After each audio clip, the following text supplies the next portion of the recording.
Hello, and welcome to the May 7th edition of Success by Association Live.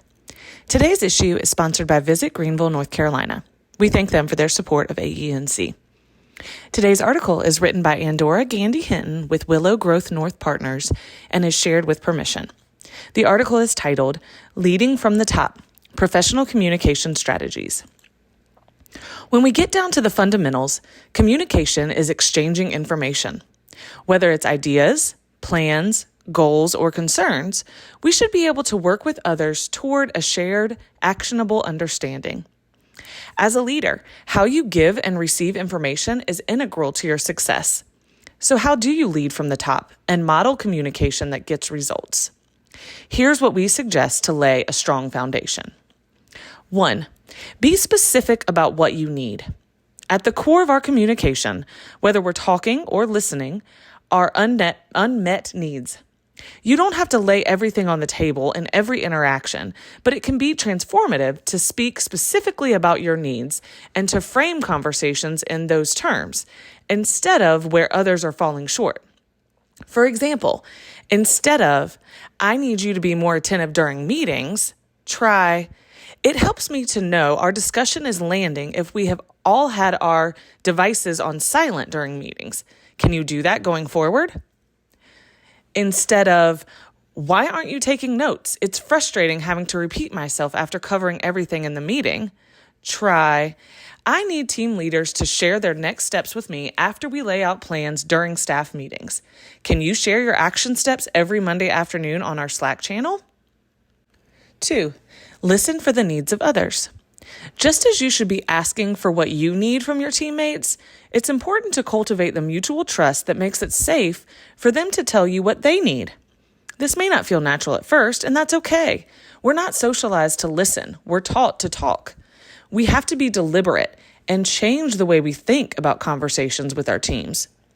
Culturally, the way Americans engage in conversation is an exchange of verbal volleys akin to a tennis match.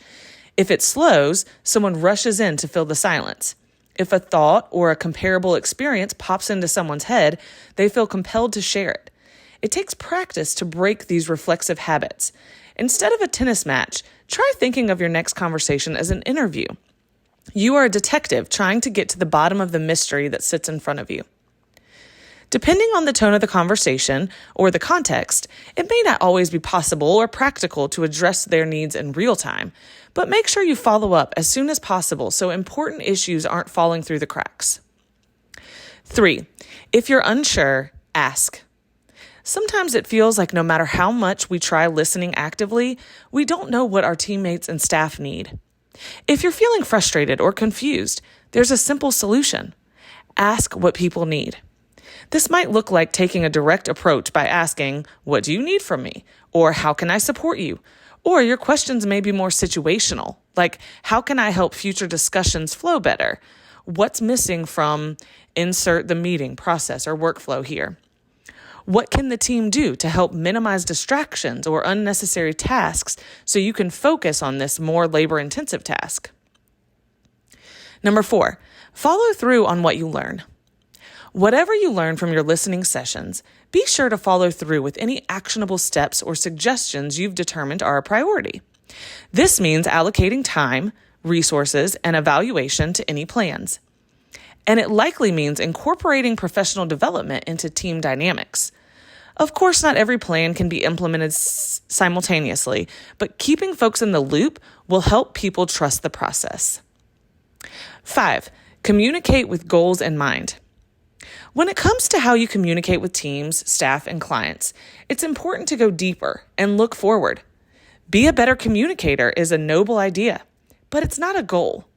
Working on communication with goals in mind shifts the focus so you can go deeper, cultivate emotional intelligence, and take meaningful action. For instance, what can I do to make meetings more productive? What tasks can we automate to free up more time for professional growth and development? Who am I not hearing from, and how can I change that? Goal-centered questions like these go beyond feel-good communication theory and take you into a realm of practices that can pave the way for lasting change. That concludes this article. We hope you have a great rest of your day.